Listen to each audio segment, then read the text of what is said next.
బాలీవుడ్ బాద్షా షారుఖ్ ఖాన్ బుధవారం స్వల్ప అస్వస్థతకు గురైన సంగతి తెలిసిందే. ఐపీఎల్ ప్లే ఆఫ్ మ్యాచ్ కు హాజరైన షారుఖ్ డీహైడ్రేషన్ వడదెబ్బకు గురయ్యారు. దీంతో ఆయనను అహ్మదాబాద్ లో కేడీ ఆసుపత్రిలో చేర్పించారు. చికిత్స అనంతరం షారుఖ్ డిశ్చార్జ్ అయినట్లు సమాచారం. షారుఖ్ తన హెల్త్ గురించి ట్విట్టర్ వేదికగా క్లారిటీ వచ్చింది. అధిక ఉష్ణోగ్రత వల్ల వడదెబ్బకు గురయ్యాడని, ప్రస్తుతం బాద్షా ఆరోగ్యం మెరుగుపడిందని, అలాగే ఆసుపత్రి నుంచి డిశ్చార్జ్ అయినట్లు తెలిపారు. షారుఖ్ ఆరోగ్యం గురించి అభిమానులు ఆందోళన చెందవద్దని విజ్ఞప్తి చేశారు.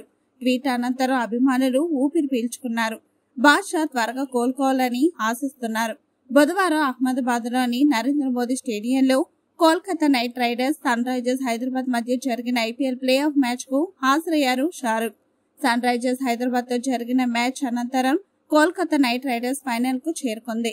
అహ్మదాబాద్ లోని నరేంద్ర మోదీ స్టేడియంలో జరిగిన ఈ మ్యాచ్ కు షారుఖ్ తన భార్య గౌరీ ఖాన్, అబ్రారాం, సుహానా, అనన్య, సానియాతో కలిసి హాజరయ్యారు. గత కొన్నేళ్లుగా షారుఖ్ కోల్కతా నైట్ రైడర్స్ సహా యజమానిగా వ్యవహరిస్తున్న సంగతి తెలిసిందే. ఐపీఎల్ మ్యాచ్లలో షారుఖ్ సందడి చేస్తుంటాడు. గతేడాది Shahrukh back to back block buster hits అందుకున్నాడు. జవాన్, పఠాన్ వంటి చిత్రాలతో బాక్సాఫీస్ వద్ద ఏకంగా 1000 కోట్ల రూపాయలకు పైగా కలెక్షన్స్ రాబట్టాడు. ఆ తర్వాత డంకీ సినిమాతోనే అదే రేంజ్ విజయాన్ని అందుకున్నాడు. ప్రస్తుతం షారుఖ్ కింగ్ మూవీలో నటిస్తున్నాడు. ఇందులో బాద్షా డాన్ పాత్రలో కనిపించనున్నాడు. ఈ చిత్రానికి సంగీతం అనిరుద్ రవిచందర్ అందించనున్నాడని టాక్. అయితే కింగ్ కు సంబంధించి అధికారిక ప్రకటన వెలువడాల్సి ఉంది.